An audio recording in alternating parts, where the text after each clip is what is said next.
All right, so how's everybody doing today? Alive and well. All right, so we're going to cover a couple more little topics on the intro type material. I want to put this up there. This was the little quiz that we had yesterday, or first day on Tuesday. And as you can see, don't remember much. Okay, that's a bad thing. That's not a good thing. Okay, this is a non-performance trophy here, not a performance trophy, a participation trophy. It's a non-participation trophy. You should remember these things. When you go through a class, your goal is not to just get through this class. Your goal should be to learn this information. Okay? If that's not your goal, you shouldn't be in college. You should be doing what you love, what you want to know. Okay? The reason to be in college is to learn, and that's what you have to want to do, not just think you need to do it, but want to do it. So where would that put you? If that was what you learned from these courses, in this course that would put you mostly all in an F. No one got above what would have been a C. Okay. So hopefully I'm shocking you or pissing you off, right? Why am I putting this information up there? Because a lot of times people don't realize how unprepared they are to go to the next step. And they don't realize what, students anyway, what it meant to be in a prerequisite course, okay?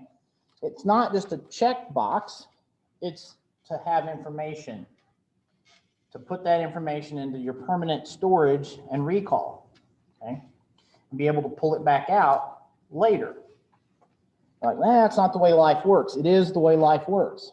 Whoever's told you you can just look stuff up on your phone is an idiot, okay? Because you can't. You have to know what to look up. And if you don't know anything about the basics of things, you don't even know where to start. So you're as screwed as if you didn't have your phone at all. So you can't just think, I'll look that up, okay? Because you don't know what to look up. So you have to put this stuff into your mind. You have to decide, I'm going to learn this. And I want you to learn it. And I want to help you learn it, okay? So take out a piece of paper, or you already got out a piece of paper, and we're going to write down the answers to what was on the quiz. And I'm not going to give you those quizzes back because they all had the wrong answers on them. And you'll look at that and say, I'm going to review these old quizzes. And what will you review? You'll review the wrong answer, okay? You need to review this, the right answer. So we had to define some terms, okay? And we went through these in yesterday's lecture. So some of them, genotype. It's the set of genes present in the genome. The set of genes present in the genome. The set of alleles. You could write also the set of alleles present in the genome. The set of alleles present in the genome. Phenotype, the physical manifestation of the genotype. The physical manifestation of the genotype. Are you not writing things down? Because you're like, huh? Well, write it down again. The more times you write it down, the better you learn. The physical manifestation of the genotype. Or put in there as well, i.e., that is the physical appearance, right? The actual appearance of the organism. Actual appearance. Gene, a sequence of DNA which is transcribed. A sequence of DNA which can be transcribed. We said yesterday, which can be transcribed. Another word you can put in parentheses for transcribed is expressed, used. Okay.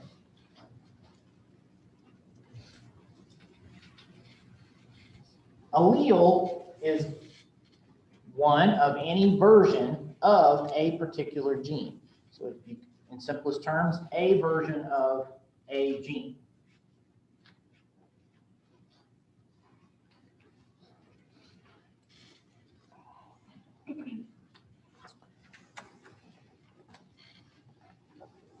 Okay, the next one was homologous chromosomes. We'll look at a little bit more about these today, but homologous chromosomes are two chromosomes that share gene sets. Gene sets.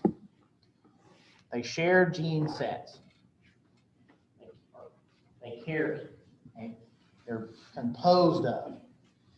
A chromosome is a strand of DNA, double-stranded molecule of DNA, right? And along that strand are regions that correspond to things, being genes. Okay, so homologous chromosomes share those. They typically share the same size, the same centromere position, and things like that. But the most important feature that make them homologous is their shared gene sets. So be sure that that is the primary thing you think of. Some other aspects of them that we'll get into is they pair during meiosis. They synapse during meiosis. The actual word is synapse. You may not have had that word before. Synapse, you've probably thought of as maybe you've heard of a muscle and a nerve have a synapse. Well, synapse means to come together. So they pair, they come together, or synapse during meiosis. That is another way, that's the original way in which they were identified or distinguished. The reason they can synapse is because they share DNA sequences, or they have the same set of genes. So that's the cause to that effect. Codons are a 3-nucleotide grouping, or a grouping of 3 nucleotides that correspond to an amino acid, or encode an amino acid. Now, the next question was to state the two Mendelian principles or laws. All right, so I wasn't looking for an in-depth explanation of them, just have you heard of the law of segregation? That's number 1, or A. The law of segregation. And his second principle or law was law of independent assortment. Independent assortment.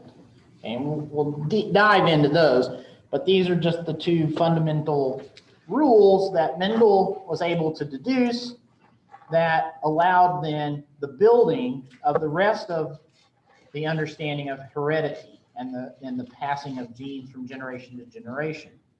So these two principles he was able to deduce from his original experiments zillions of years ago, right? The 1850s, a really long time ago. All right, so the fundamental units that macromolecular, that means long strings of nucleic acids are built of, is nucleotides. Okay, so this might be a time to review what are the 4 basic biomolecules, macromolecular biomolecules. Nope. The 4 basic macromolecular, huge molecules. Proteins. Nucleic acids. Carbohydrates. Lipids. Okay? There's 4 basic things. They cannot make up each other, right? They are the 4 categories. Okay? Nucleic acids are made up from nucleotides. Proteins are made from amino acids. Carbohydrates are made from simple sugars or monosaccharides, and lipids are lipids. They're made from fats or fatty acids. Lipids are the simplest of the four. Okay, so you teach that in Life 1. We taught it in TLB 1, and you heard it in high school. I mean, if you didn't hear it in high school, you may not have heard it in high school, but you were supposed to. We taught the people who were supposed to be teaching you that. They don't necessarily do it. They don't learn it better than anybody else. All right, what is the single most salient? Who knows what salient means? Go ahead. Significant. Huh? Significant. Significant. That's one way of thinking of it.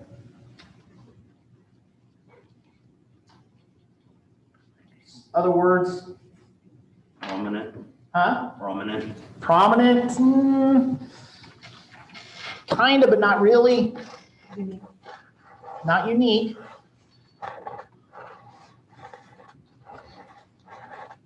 Think of synonyms for significant. Important. Important is really salient. Okay. Salient comes from the root of salt, the same word that salt comes from. And is salt important in your biological physiology? Yes, it is. You'll die without salt. Salient, very important. The most salient difference between DNA and RNA is that RNA contains ribose while DNA contains deoxyribose. Okay. T and U is not it. Single double-stranded is not it. Ribose for RNA, deoxyribose for DNA. The two key steps, step 1 and step 2, have to be in the order that they occur, right? Step 1 happens first, step 2 happens second. Okay? Step 1 is transcription. Step 2 is translation. Transcription happens first. DNA is utilized as a template to build RNA. That's transcription. Step 2 can happen after that. The mRNA can be used as a template to synthesize proteins. And that's accomplished by transfer RNAs, which carry amino acids. So they transfer the amino acid to the organelle that builds the protein, which is Ribosome. the ribosome. Okay, I had basically a listing of every organelle in a cell. So you've heard of the organelles that are in cells, but it's clear that you've made no connection between, or no permanent cemented connection between what they do and what they are, right? You've compartmentalized. Here's the list of organelles. Here's a list of functions that happen in the cell. No lines connecting anything, okay? So you guessed it one, okay? So let's just run down the list of what the organelles in a cell do. The ribosomes, we hit that. They do translation. The nucleus houses the DNA. Okay, that's where transcription occurs. The endoplasmic reticulum, that's where ribosomes can attach and proceed for translation of secreted proteins. The Golgi, secreted proteins are processed. Secretory vesicles, secreted proteins are secreted. Mitochondria make energy for the cell. Okay. Peroxisomes, they carry out peroxic chemical reactions for the cell. Chloroplasts, because plants are cells too, have cells too, they make energy for the cell using sunlight, make carbohydrates for the cell. Okay.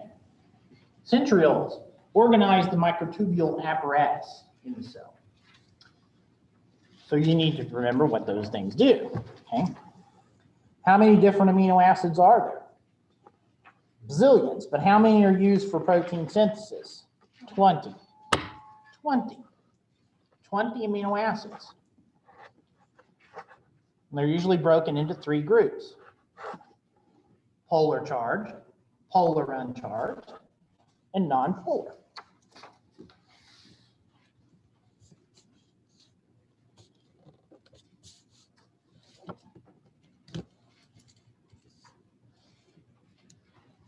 Life in college is a life game of Trivial Pursuit.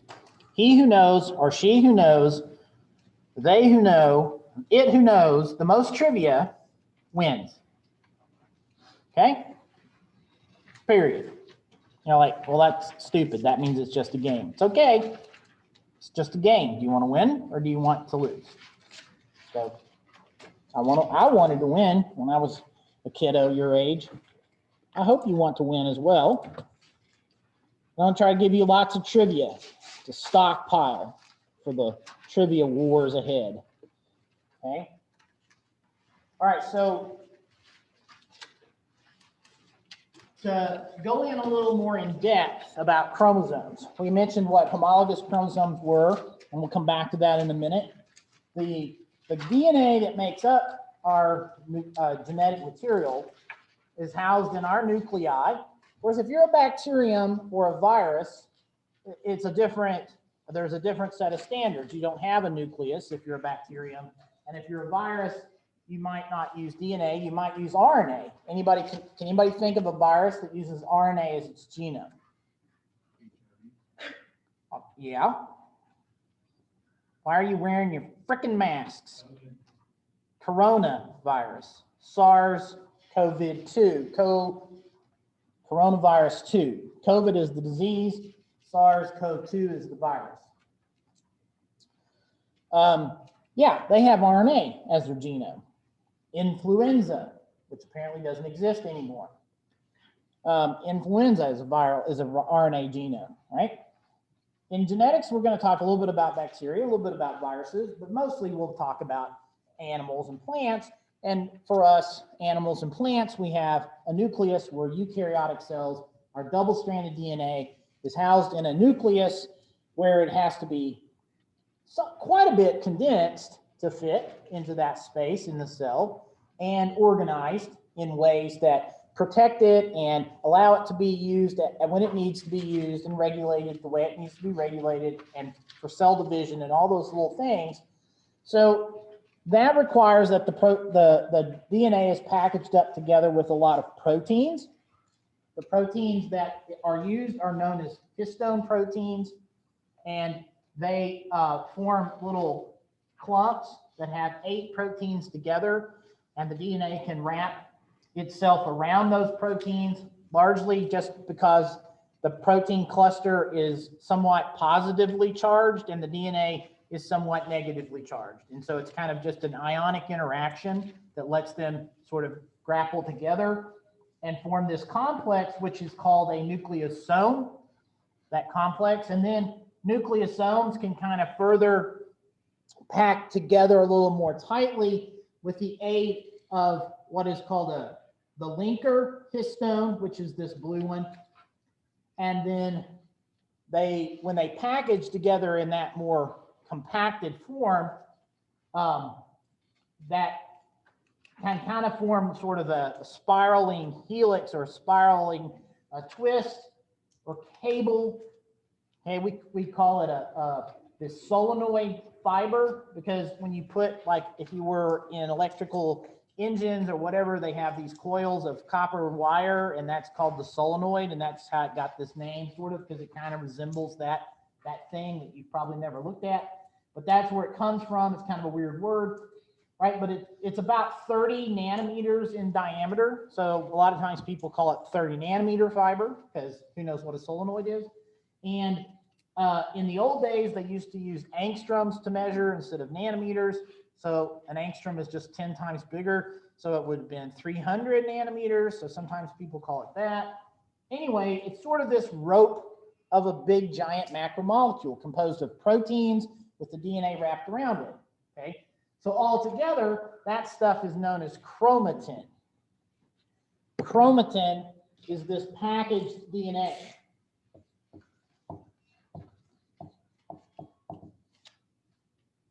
So that packaged DNA is what it would be like in our nuclei most of the time in our cells when they're just hanging out and being cells, doing cell stuff, metabolizing and chilling, so to speak, for cells. But when a cell goes to do cell division, when it needs to go through meiosis or mitosis, the chromosomes need to be even more condensed so that they can be shifted between the two dividing cells, the daughter cells, and they condense into this highly condensed packaging, which we can see even in a microscope, and stain it with dyes that color it usually purple or pink or something. And we can see it, and that's a fully condensed chromosome, right? So this windy, ropey fiber of DNA gets all highly, highly compacted. Now there's a couple of functionalities associated with that. When it's strung out like this, it can be used. So the DNA is mostly accessible to be able to be transcribed. If it encodes, if there's a gene here, it could be used to make a protein. When it's super condensed like that, it's not accessible. It's like if you were moving, you got all your stuff and you put it into a bag or a box or whatever, put it on the moving van, put it in your truck, right? You're not accessing that stuff right then. It's kind of locked away. But when you get back home and it's time to do whatever, you unpack, right? So that's kind of what our DNA does. It's unpacked, it can be used. Then when cell division happens, it's like moving, you pack it away, it can't be used. Then when you get to the new cell, unpack it, it goes back to being worked. So DNA goes back and forth between these forms. The condensed form is called heterochromatin, and the open form is called euchromatin.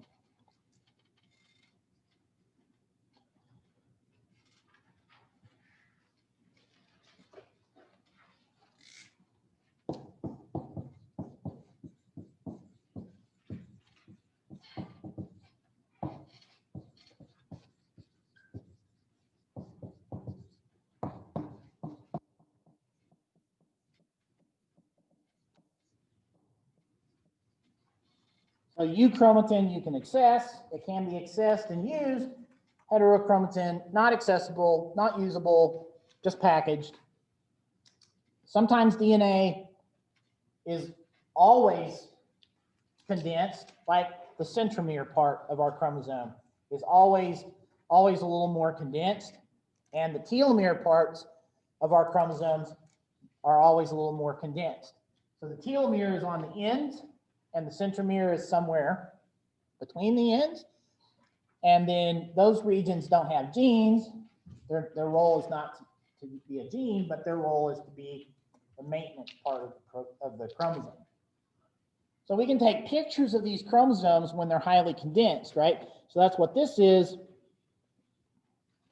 And while the cell's going through mitosis or meiosis, you can pop it open. The nucleus has been disassembled, right? So pop the cell, the chromosomes just spill out, and then you can look at them under a microscope and take a high magnification image, and then use that, Photoshop or whatever, and create an arrangement like shown down here on the bottom, that we call that arrangement a karyotype. Karyo from nucleus, type showing all of the chromosomes that are present. And if you look at a karyotype for any given organism, all members of that species will have the same overall number, total, count them up, the overall number. They'll have all the sets being, the same sizes and arm lengths and all that stuff. So a karyotype is diagnostic of an organism, a species of organisms. This is a human karyotype. This is what our chromosomes would look like for most of us if we had a karyotype done, right? And from this, you can obviously see things if they're a little out of sorts. If there was a missing chromosome or an extra chromosome, that would obviously show up. If big parts of a chromosome were missing or big parts were extra, you could see that in size differences that didn't quite match up. So you could see some abnormalities of chromosomes directly by just observing them in a karyotype, okay? That sort of approach to looking at our chromosomes is known as cytogenetics, okay? And cytocell genetics. So you're taking pictures of chromosomes. Now, with those pictures taken and organized, right, you can easily count the number of chromosomes, as we mentioned. And we've talked about already a couple of times now how there are pairs that look identical in size or almost identical in size, or more importantly, you cannot see it from the picture, but what we know from our molecular studies is that these two chromosomes, not only are they relatively the same size with the same lengths of the arms on each end, but they carry the same genes for the same purposes. Now, they're not identical, right? But they're the same thing, right? So stand up for a second.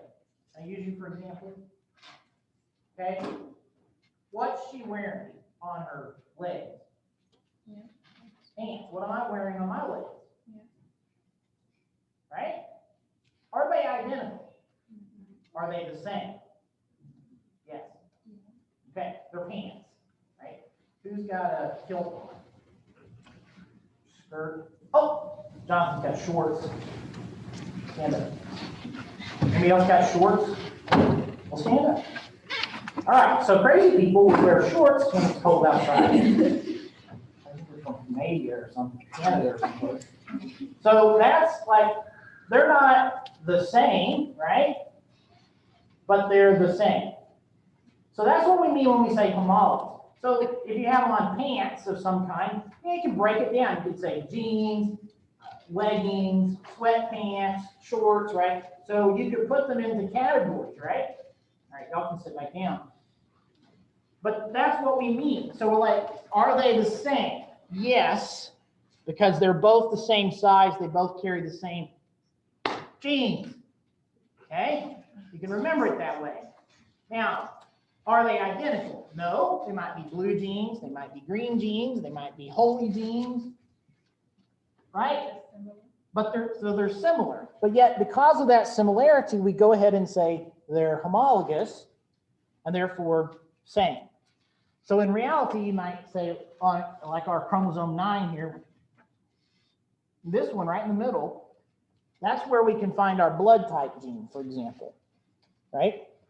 So like I have blood type O, so both of the genes that I have on each of these chromosomes are the same. They're the type O gene. Okay. Does anybody have blood type AB? Anybody? Nobody?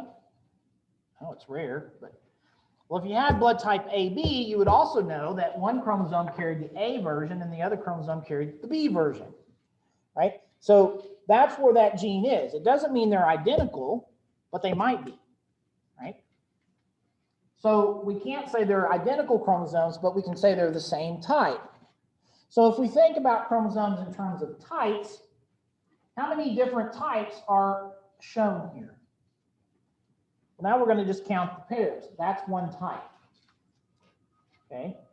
And how would we identify it? One. Okay. I mean, it's simple, right? We'll just number them. Okay, that's one. 2, 3, 4, 5, 6, 7, 8, 9, 10, 11, 12, 13, 14, 15, 16, 17, 18, 19, 20, 21, 22, 23. 23. Now, if you're paying attention, you'll notice that 23 is a little different than all the others. Right? There's a big one and a little one.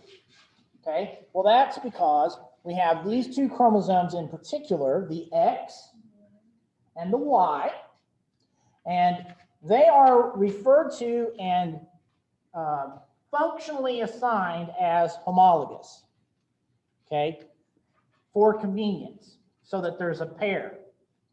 Because they will synapse. They won't do anything else, but they can synapse because they do share a few genes that are on both. Okay, there's quite a few, a dozen or so that are on both. But there are also genes that, of course, are only on the X, since obviously it's much bigger, and the X is is quite gene rich, has a lot of genes on it, about 3,000 genes, whereas the Y chromosome is only has a couple hundred genes on it. Okay, it's quite small and very few genes. And of those couple of hundred, maybe 24 or 30 are shared between it and the X. And those regions are enough to allow them to pair up, all right? But if this were to be the karyotype of a female instead of a male, there would have been two X's here, which would have been perfect because they would have been exactly the same size and everything. Now, generally, you can see the trend here. We've started by putting the larger chromosomes first and working our way down to the smallest chromosomes, but then they throw the sex pair on at the very end. Okay, it just kind of became the tradition, so it's stuck, and that's just what we go with. And it could be confusing because if this was XX, the two X's would actually fit right in here. There'd actually be about the third or fourth largest chromosome instead of the third or fourth chromosome as we normally have it. So just based on size, it's hard to do a perfect alignment or perfectly figure out which chromosomes are which sometimes because, you know, I'm sure you guys sitting out there, these all look basically exactly the same size, don't they? And so do these, and so do these, and so do these, and really all those do. The difference is, you notice the centromere. It's kind of in the middle, kind of not in the middle, kind of in the middle again, kind of not in the middle, kind of not in the middle, but the chromosomes are getting smaller, kind of in the middle, but the chromosomes are really smaller. So these make groups. This is group A, B, C, D, and so forth.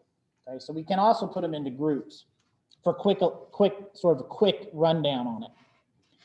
But you can get two groups out of this.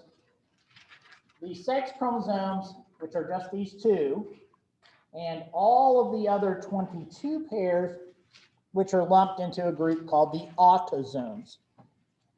And so genes and the trait they encode are then referred to as autosomal traits versus sex-linked traits. So a gene that is found on either the X or Y chromosomes would be described as sex-linked, and genes that are on any of the other 22 chromosomes are described as autosomally or autosomally linked. So this slide shows a little bit higher resolution where you can see stripes, right? And in this instance, the two arms of the chromosome are not hanging apart the way they were in this experiment. Just a different treatment, okay? They are there, they are still just stuck together. They weren't, you have to treat them to make them actually pop apart. They weren't. So these are the two chromosomes, but now you can see that they've been stained in a way that creates light and dark banding, okay? This is just a particular dye that can be applied to the chromosomes, and it creates what are known as banding patterns. And this is even more helpful in identifying which ones are which, because they're going to not only share the same size, like these are pretty close to the same size, but if you look at the stripes, you know, and you're a trained professional, you can pick out, oh, that's different, right? Like that zebra over there is Eugene, and that zebra over there is Carlos, you know, if you know your zebras, right? The rest of us, like, yeah, they look identical. They have stripes. So if you're a cytogeneticist and you train up on this stuff, this kind of approach allows you to see the chromosomes. Notice you not only now you can just see, well, oh, hey, this is that it's got all the other bands except that one. It's missing that band. So now you're going to give them names. You're going to give the bands number names, addresses.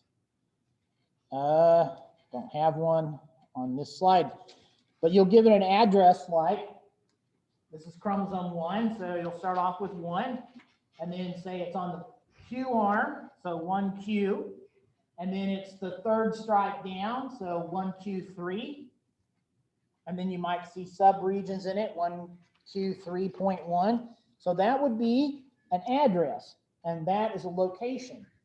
Or as we learned just the other day, the word locus, a position on the chromosome.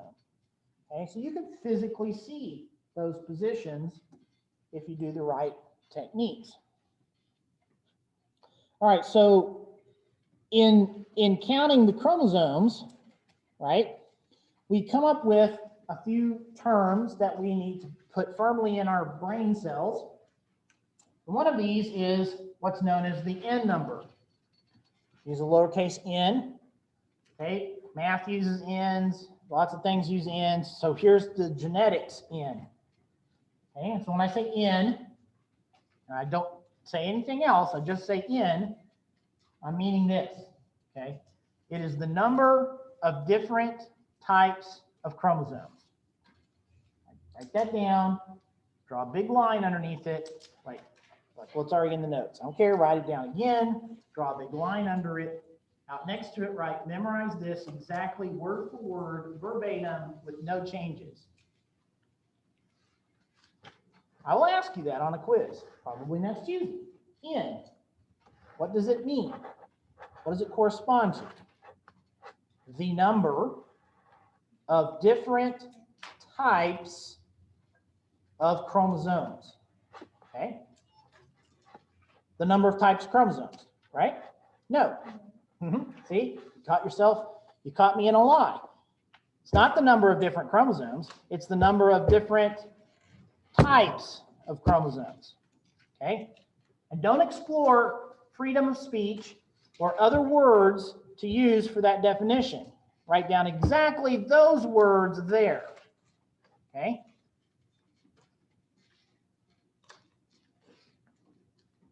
So, what is N based on this karyotype?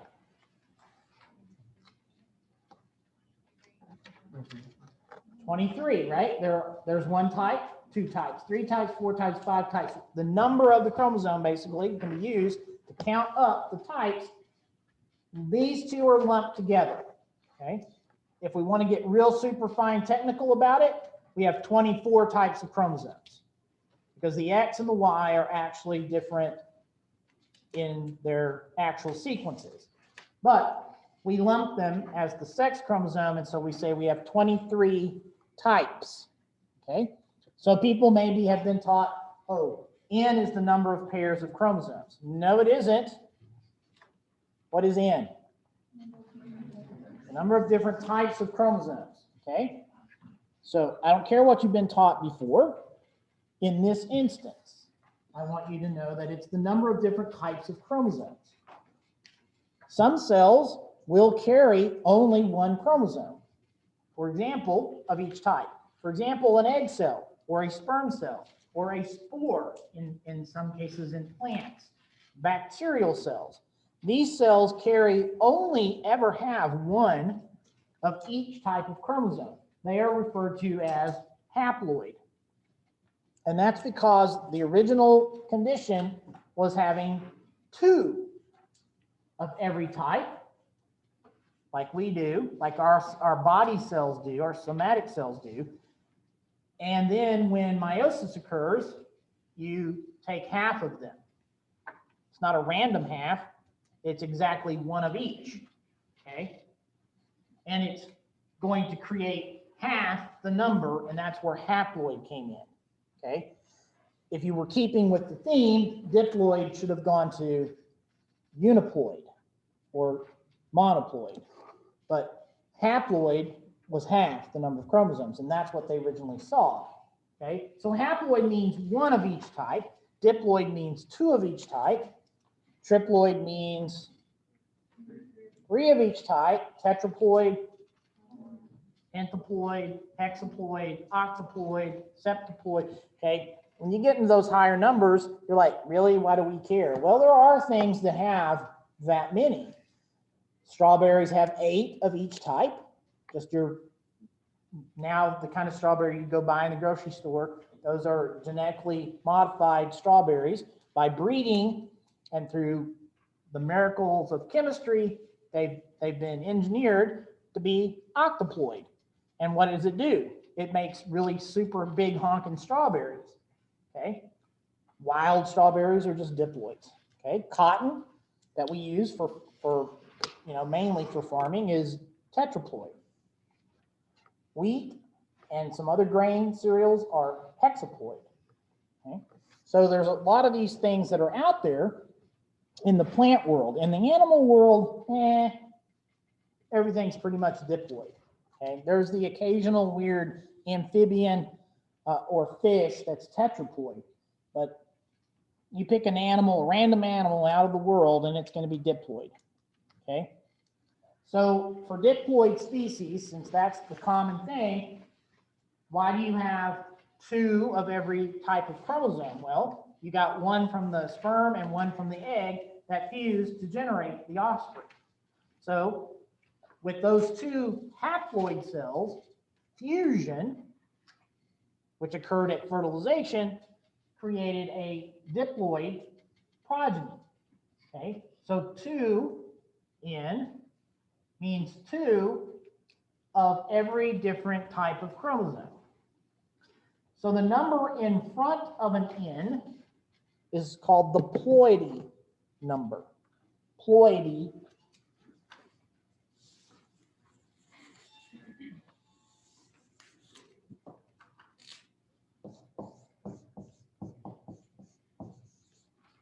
Ploidy. Right? Because diploid, 2. Triploid, 3. Tetraploid, 4. So it's the ploidy number.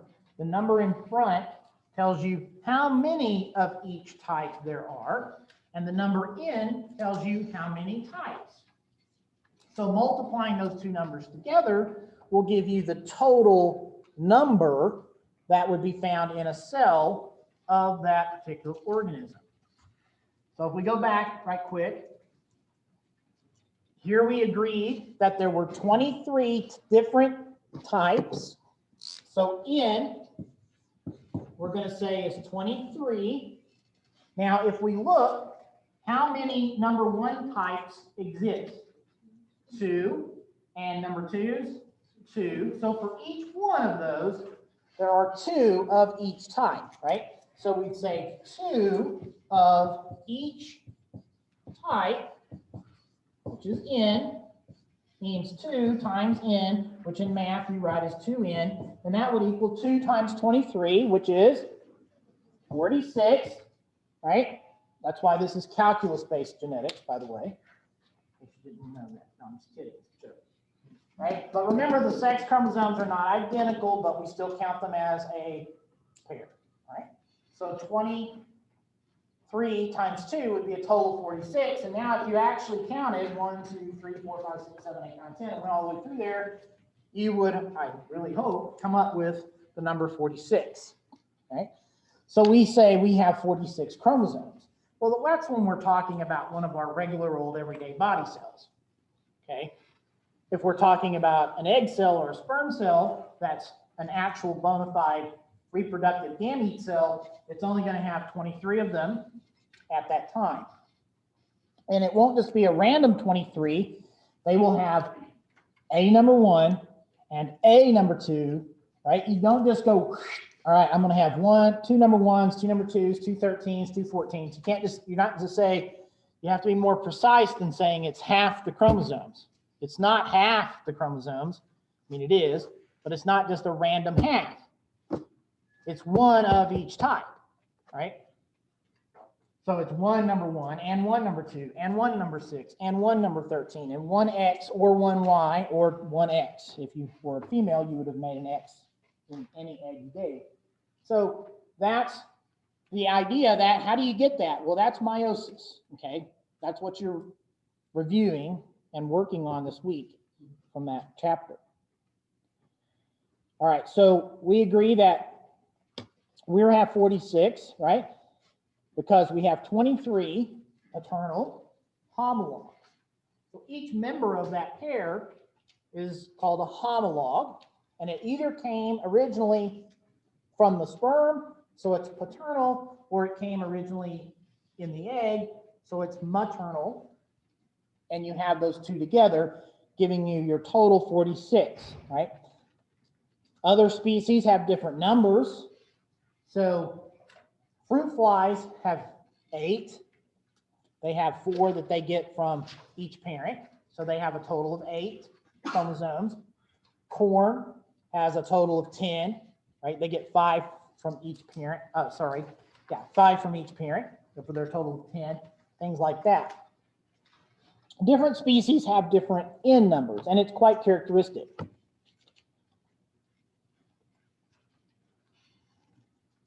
So here's what we went back to now, to go back to where we talked about the other day, right? So now you understand, we draw chromosomes, we're drawing homologs, right? We draw positions on them to indicate where genes are. Those are loci. We then assign sequences. Those genes have their own unique sequences, and those differences in sequence can be slightly different in function, which give us different phenotypes, right? Slightly different phenotypes. Now, what we're going to start talking about next in the next unit with Mendelian inheritance is how do those two alleles that might be present simultaneously, how do they interact?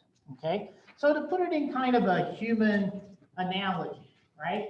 Let's say you have a spouse or a roommate or a really good friend, and think about your relationship with that other individual. Are you very, very similar in your interests, your activities, right? Are you both night owls? Do you both party hardy? Are you both procrastinators? Are you both the same sex? Are you both different sexes? Or, all those things. Just think about all that. And think about the ways that as two individuals you would interact. Now, kind of displace that analogy onto the way genes might interact. You might have 2 exactly identical genes. That means they make 2 exactly identical proteins, which of course are just going to always do the same thing. But if they are a little different, right, they're going to have different functionalities. One protein might work a little differently than the other one. One might not work at all, right? And one might actually still work. So you think about how do they interact as a consequence. If one doesn't work at all, does it have any impact on the phenotype, right, of the other one?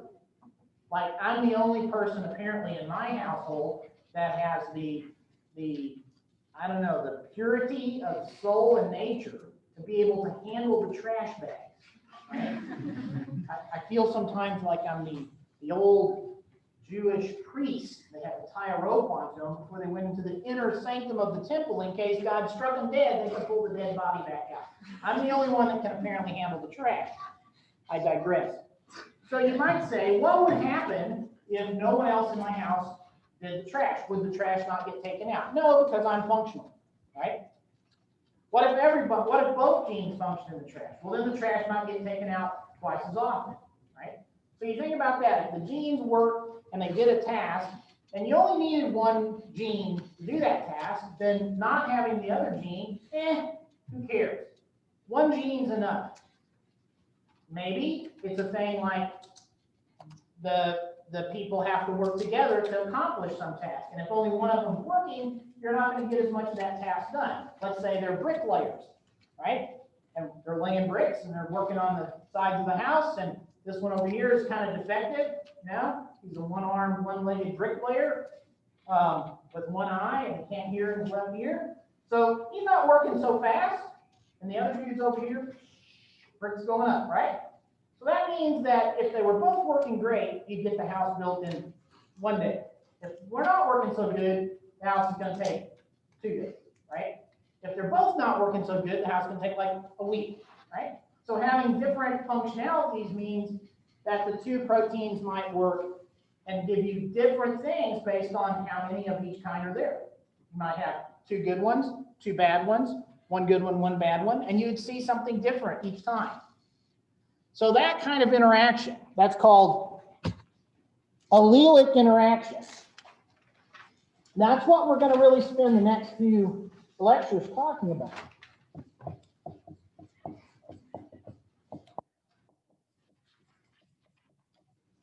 That gives us the terms that you've probably heard before, like dominant, recessive, right? Or maybe simple dominant, or complete dominant, or intermediately dominant, or codominant. Those types of things, those terms describe what are called inheritance patterns.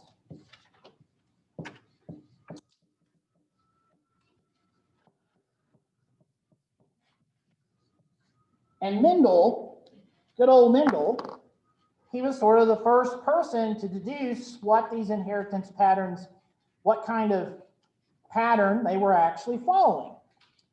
He saw the numerical relationship, the statistical relationship, and that allowed him to deduce how the alleles existed physically and how they might mechanistically account for those inheritance patterns. Okay, and his work then, although it went kind of unnoticed for a while, led eventually to the field of genetics, right? And we could call that field of genetics essentially Mendelian genetics, but more often or not, it gets called classical genetics.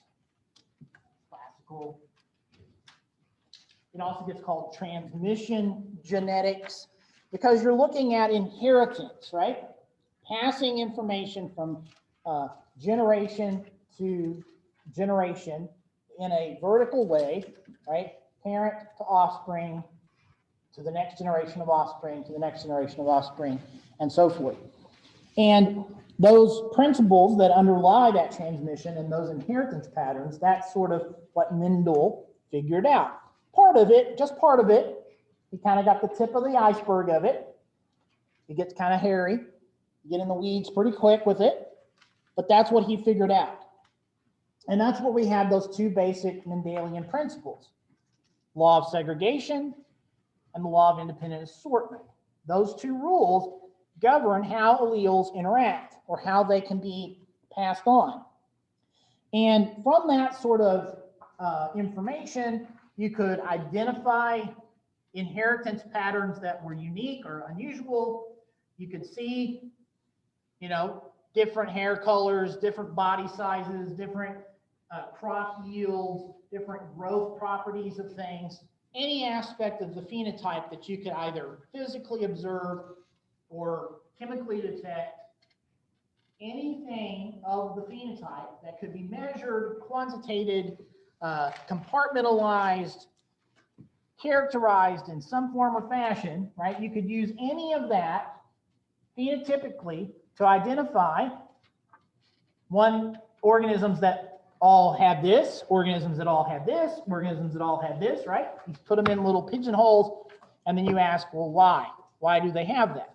Why? What makes hair red? What makes eyes blue? What makes eyes not blue? What makes people tall? Or what makes this plant have 4 leaves?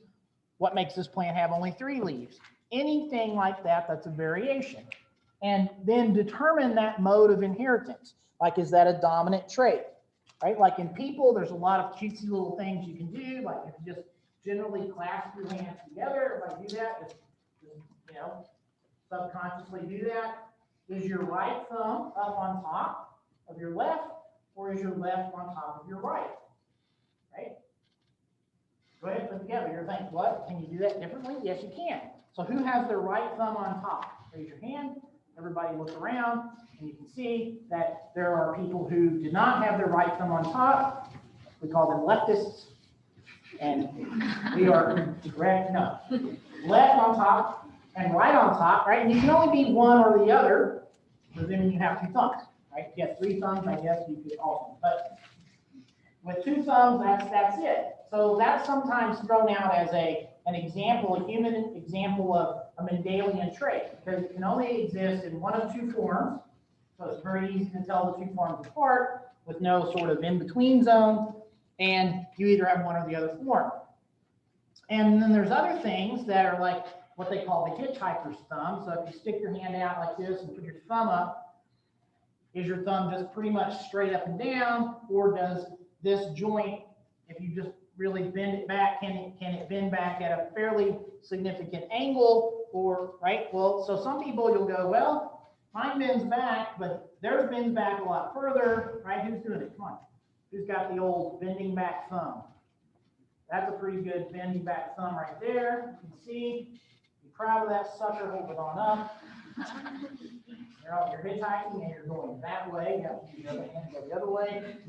So if you have that hitchhiker's thumb, you're like, well, mine kind of bends back. Well, so like yours bends back pretty good there, right? So you're like, well, but that becomes a judgment call. That becomes a, how far past vertical does it have to go before you decide it's hitchhiker's thumb versus straight, right? That's not cut and dry. There's not just two versions out there in the world. There's many versions. And so that means it's not probably one gene that controls that phenotype, but multiple genes. And you have a whole play of them at work giving you that. Just like we have all different shapes and sizes and colors of our bodies and our hairs and our eyes. That means what? It's not just one gene that makes you tall, or one gene that makes you fat, or one gene that makes you have blue eyes, or one gene that makes you have brown eyes. It means there are lots of genes that are actually at work with a role in the physiology of those traits. So Mendel looked at things that had basically two variants of a single trait. He super simplified the problem. And people before and after him did not super simplify the problem. They would make two animals and they'd come up with something that, you know, was a hodgepodge mixture of all those traits. Or two plants, they would breed together and they'd get a hodgepodge mixture of those traits. And what Mendel did was he said, I'm just going to look for one thing, like just the color of the flower or just the color of the seed, period, on that particular experiment. I'm not going to try to look for an overall phenotype. I'm going to individually examine phenotypes and see if there's a pattern, and he found it, okay? And that's how he came up with that. And that's basically forward genetics. You look for a difference in the patterns, you look for a mutant, and then you identify how that phenotype is inherited, okay? Ultimately, you might be able to figure out the gene. Nowadays, we don't have to work it that way. We can work the problem from a molecular standpoint because we now understand DNA and we can manipulate the DNA. We can clone fragments of DNA, sequence those fragments of DNA. We can look for sequences that look like genes, and we can find them not just in one organism, but many organisms, and compare those sequences and identify genes, and we can actually alter that sequence. And this can be called reverse genetics because you're not looking for a mutation in that gene in a wild population of organisms. You're looking at the DNA and you're creating a mutation in that particular gene and then asking, and now what is the consequence on the phenotype? Okay. You've got a gene, you've got a potential gene, you jack with that sequence, you have to put it back into the organism and ask, so now what? Okay, so that's sometimes known as reverse genetics. You identify the gene, you alter the gene, you put it back into the genome, and you go, oh, what happened, right? You knock out a gene and you get a phenotype. Sometimes we call it knocking out a gene, right? You mutate the gene, knock it out, and then ask what happened. This is also known as genetic modification. You could knock out a gene, you could insert a gene, you could add just an extra copy of a gene, you could do pretty much anything you want, and that creates an organism that carries that genetic difference, and then you ask, well, what's its phenotype? What's the consequence of that? You can have some pretty cool consequences. Like you can knock out a gene called OTX, and something pretty cool happens. So if you knock that gene out so that the genotype becomes OTX No, nothing, gone. You do this in mice, guess what happens? No head.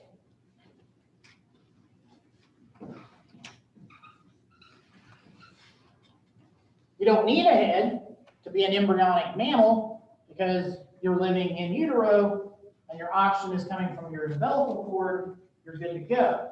Now, once you get born, it's somewhat of a different story. Usually you need a head. I'm sure you've all had a roommate where you're thinking, not really, no, that's the guy. So the no head thing, right? So what's the function of this gene, right? It probably works to make a head. So that's the sort of correlation you look for. And of course, most of them are not as dramatic as that. That's pretty dramatic. Most of them are a little more subtle. Like there's another gene you can knock out and it just causes the mice to look completely normal until they get a little bit older. And then they demonstrate some very bizarre behavior. They are obsessive compulsive. They lick to groom their fur, like a lot of animals do, and they will lick to the point that they lick the fur off their bodies.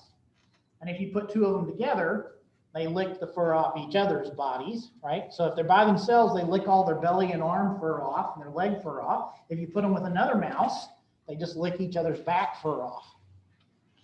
A little OCD going on there, grooming compulsively. One particular gene called HOXB8. Well, these genes have been identified, right? They do some pretty cool things.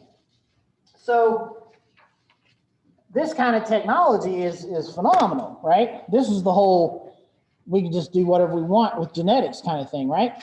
Who were the first geneticists? Let's talk about some of the people involved. In this day of erasing history, I don't like to do that. Who were the first geneticists? The people who figured out that cows look like cows and sheep look like sheep and deer look like deer and bears look like bears and they both shit in the woods. So all these traits obviously were being passed on from parent to offspring. That was heredity. They understood that that was happening and they really started implementing artificial selection. They started selecting for animals that had traits they desired, like canines that didn't eat the children, plants that gave them more seeds per plant. Okay. Here's some ancient Egyptian goddess looking dude, probably growing weed. Well, you know, that worked pretty good for a few 100,000 years. And then you had some people sort of trying to put a little finer edge on the knife of knowledge. People like Charles Darwin and George Wallace, I think was his name. I can't remember his name, first name. Anyway, they came up with the theory of evolution, a couple of views on that. You had our buddy Mendel that we're going to really talk about coming up with the theories of transmissions. Mendel kind of had a, here's how it could happen going on, and here's the statistical probabilities. And Darwin and Wallace had theories that needed it to happen. They needed there to be an ability to inherit things, but change a little bit along the way. And here's our buddy Greg. What did he do that was kind of different than the other people of his contemporaries, relative contemporaries? He did a pretty systematic analysis. I always think it's funny because you say he was a bean counter. Okay, who are bean counters? What does that term mean for people? Accountants, or the record keepers, right? Well, he literally was a bean counter because he was counting peas, which are a bean, and he also was literally the accountant for the monastery also. So he was like double the bean counter. And why? Well, he liked math. You're like, what? A biologist who liked math? Perish the thought. Yes. The best predictor of success in biology is success in math. You're like, why? How are those two related? Success. Success is how they're related. If you can do one, you can do the other, not vice versa. So Mendel counted things. He was very meticulous in keeping track of traits, observing statistical correlations, and postulated the idea of the inheritance patterns that could fall out of this. Now, of course, he did all this without knowing anything about cell division, because he didn't have microscopes at the time to know what was going on there. Egg cells, sperm cells, that kind of stuff people didn't know about at that day and age in 1850s. But then just about 10 years later, even while Mendel was still alive, this dude here, Friedrich Miescher, he was some physician who I guess he had a fascination with pus, because what he did was he purified pus, coming from wounds of people. There was always a war back in those days, just like now. But anyway, they wrapped them up with a few bandages. Of course, the wounds got all pussy, and he looked at the pus and he was like, what's going on in the pus? And he isolated DNA, because those are white blood cells chock full of DNA. So he identified this. He didn't know it was DNA. He didn't call it DNA. He called it nuclein, and that's where we get the idea, the word nucleic acid. Okay. Fast forward a few years here to the early 1900s, and you had these three fellas who sort of independently stumbled back onto Mendel's same ideas. They didn't actually get it from Mendel. They did reinvent the wheel in different ways, but a couple of them, I can't remember which one it was, I think it was De Vries and Teschemark, actually came across Mendel's work. They were obviously both Europeans, and they had came across Mendel's papers in some repository somewhere in Europe, and they realized, hey, we basically just did the same thing Mendel did. So we need to credit him, and that's how come it's Mendelian genetics instead of von Teschemarkian genetics. So be lucky that they credited him, because that's a lot easier to say for us anyway.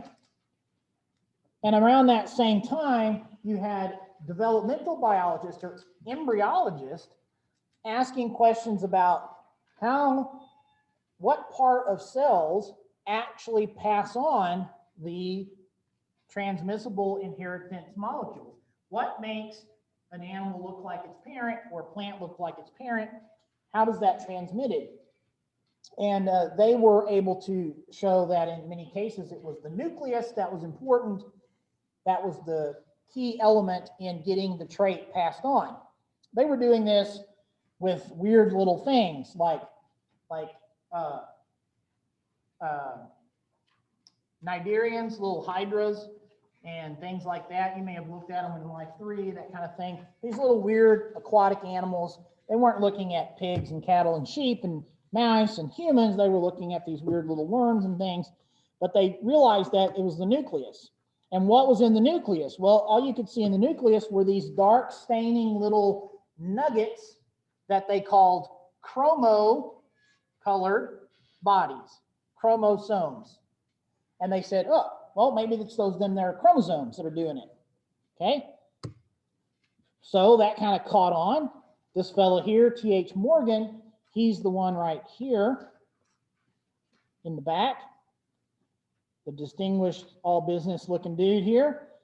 He had a laboratory of other scientists, which are these not so distinguished looking young fellows around the table, who basically really did study this and definitely determined that chromosomes carry genes, and that they carried them in order. One of his students, this guy with the white arrow down here with the beard, Alfred Sturdivant, he figured out how you could actually map how close together genes were on a chromosome, and figure out that any one chromosome must have hundreds of genes on it, if not more. And they did most of this work with insects, grasshoppers, fruit flies, and that's what we use in genetics today, even as fruit flies, right?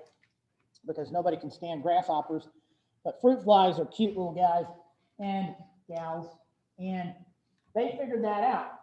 And, they didn't have all those safety concerns that we worry about ourselves today in labs, right? No eating, no drinking, no smoking, wearing masks, all that kind of. Here they are having lunch in the lab, right? Move all the flies off to the side. pop out your lunch and have a beer. Good old days, okay?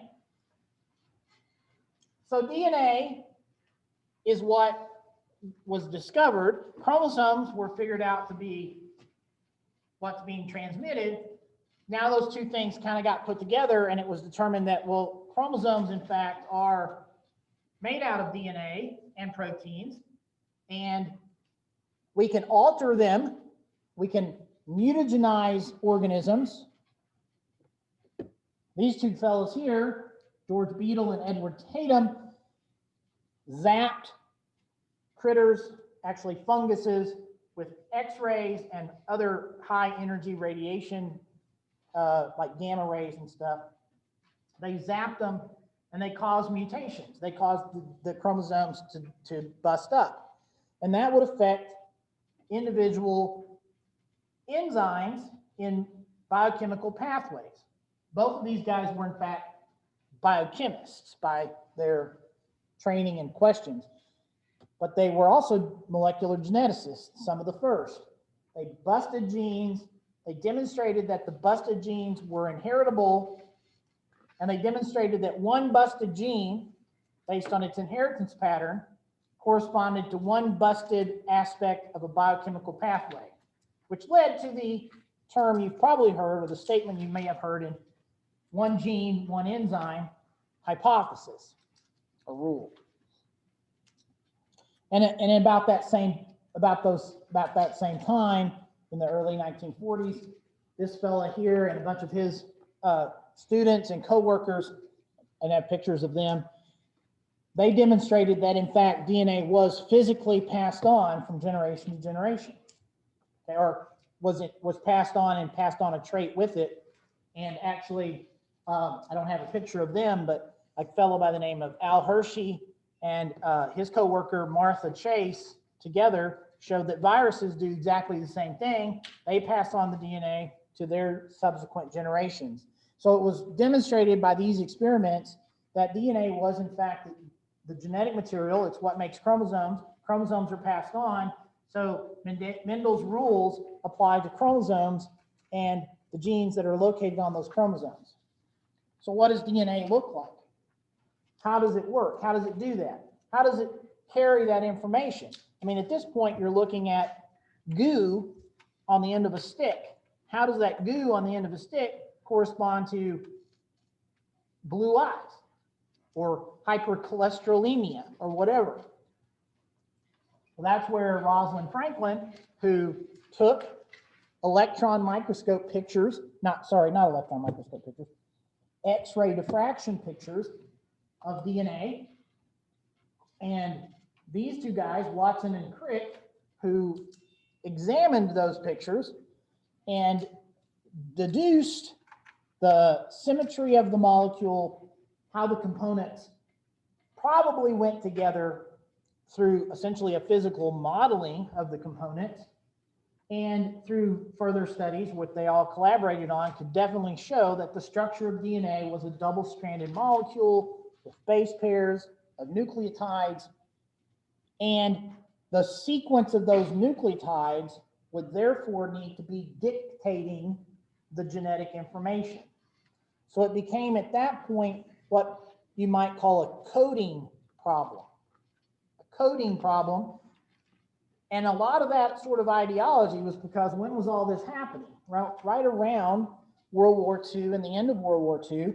And what did these people do before they were scientists? Some of them were code breakers in the Army or whatever, Secret Service. He was, for example. So this idea of code, the DNA is like a secret code.